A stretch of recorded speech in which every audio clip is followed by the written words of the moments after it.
অবশেষে ইন্দাস কাণ্ডে বর্ধমান থেকে গ্রেপ্তার হলো এফআইআরে নাম থাকা পলাতক 2 অভিযুক্ত। তোলা হলো বিষ্ণুপুর মহকুমা আদালতে।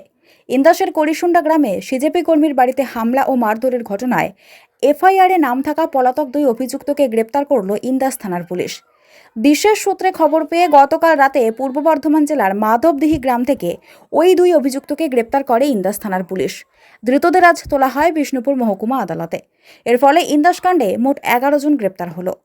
গত 13 আগস্ট রাতে বাঁকুড়ার ইন্দাস থানার করিসুন্ডা গ্রামে স্থানীয় সিজেপি কর্মী আব্দুল হাফিজের বাড়িতে হামলা চালায় একদল দুষ্কৃতী। মারধর করা হয় আব্দুল হাফিজ এবং তার বাবা মোহাম্মদ মফিককে। পরে বর্ধমান মেডিকেল কলেজে চিকিৎসাধীন অবস্থায় মৃত্যু হয় মোহাম্মদ মফিকের। 16 আগস্টে ঘটনায় মৃতের স্ত্রী হাসিনা বেগম ইন্দাস থানায় মোট 5 জনের নাম সহ অজানা কয়েকজনের বিরুদ্ধে লিখিত অভিযোগ দায়ের করেন। ওই দিনই এফআইআরে নাম থাকা 3 জন সহ মোট 8 জনকে গ্রেপ্তার করে ইন্দাস থানার পুলিশ। বুধবার রাতে ফের এই ঘটনায় যোগসাজশের অভিযোগে আরও একজনকে গ্রেপ্তার করে ইন্দাস থানার পুলিশ। এফআইআরে নাম থাকা আরও 2 অভিযুক্তের খোঁজে তল্লাশি জারি থাকে। অবশেষে গতকাল রাতে বিশেষ সূত্রে খবর পেয়ে এফআইআরে নাম থাকা প্রশান্ত মাঝি ও অবনী মাঝিকে গ্রেপ্তার করে পুলিশ। ধৃতদের আজ বিষ্ণুপুর মহকুমা আদালতে পেশ করা হয়। পুলিশ জানিয়েছে ধৃতদের কোনো রাজনৈতিক পরিচয় জানা যায়নি।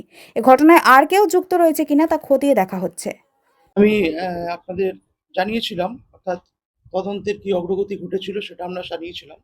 তো সেই সূত্রেই আমরা জানাতে চাই যে আপনারা জানেন যে অভিযোগ জমা পড়েছিল সেখানে 5 জন এফআইআর নেম ছিল। তো আমরা ঘটনার দিন আমরা 5 জনের মধ্যে 3 জন আসামিকে অ্যারেস্ট করেছিলাম এবং এর বাইরেও আরও 5 জন, অর্থাৎ টোটাল 8 জনকে অ্যারেস্ট করেছিলাম।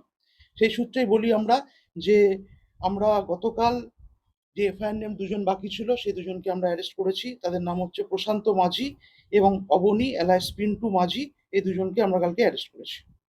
না, এখন অবধি এদের পলিটিক্যাল ব্যাকগ্রাউন্ড কিছু না। অভিযোগে যাদের নাম ছিল তাদের মধ্যে আমরা 5 জনকেই এখন অবধি অ্যারেস্ট করতে পেরেছি। না, যেহেতু এই 2 জনের নামেই ছিল তো এদের টিআই প্যারেড হবে না। এদের আমরা আজকে পিসি প্রেয়ার দিয়ে আমরা কোর্টে ফরওয়ার্ড করছি। 10 দিনের পিসি প্রেয়ার করে তো তারপরে দেখা যাক কদিন অ্যালাউ করে লার্নের কোর্ট। না, সেটা আমরা তো তদন্তের স্বার্থে এখনই বলবো না। তবে কালকে টিআই প্যারেড হয়েছে। যিনি অভিযোগকারিনী ছিলেন তিনি এবং তার ছেলে দুজনে কালকে বিষ্ণুপুর কোর্টে গিয়ে টিআই প্যারেড করেছেন এবং টিআই প্যারেডের রিপোর্ট যখন আসবে তখন আমরা জানতে পারবো যে কি। এখন অবধি আমরা যে অ্যারেস্ট করেছি তাদের মধ্যে আপনারা জানেন 5 জন এফআইআর নেম আমরা অ্যারেস্ট করেছি। তার বাইরেও আমরা টোটাল এখনো অবধি অ্যারেস্ট করলাম 11 জনকে, অর্থাৎ 5 জন এফআইআর নেম এবং তার বাইরে আরো 6 জনকে, টোটাল 11 জন এখনো অবধি অ্যারেস্ট হয়েছে।